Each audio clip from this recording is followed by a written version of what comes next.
So, Audience was your first winner, or sorry, your marked 30 years from the first time you won it back in 1994. His first run over a mile after being stepping up from 7 furlongs, and they gave him a freebie in front. Must have been a special day. Well, it was indeed. 30 years, huh? That's a whole generation. That's terrible. I know It's one 2 years. was here, yeah. That's a lot of years, isn't it? Plenty of water on the bridge. No, he was, and it was a similar situation with the Cape Cross situation. Jumped, went, kept straight, stayed to his line. Everyone else went wandering off. Everyone else was looking at each other and ignored him.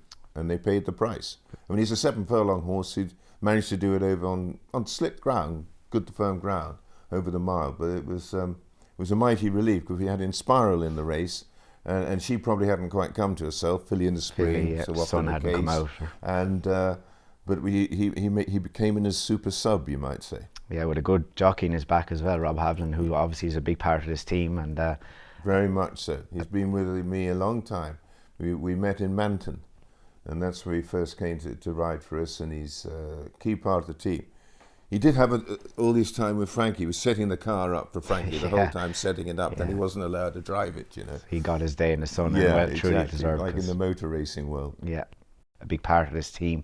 Is only his second Group 1, and he stole the field, first He run did, over a mile. and the only one who followed him was the horse who wound up champion miler, finishing second, the grey horse, who was favourite at the time, and he half saw what was happening, Sylvester, but the other fella, he just ran. He ran like he was loose. He was gone. Yeah, he was gone. And he loved that ground. Yeah. And he enjoyed he took the track up the middle. Everyone else seemed to go stand side. Yeah. And he decided, no, I'm following the mowing lines. The fastest way for me to be is follow the straight line.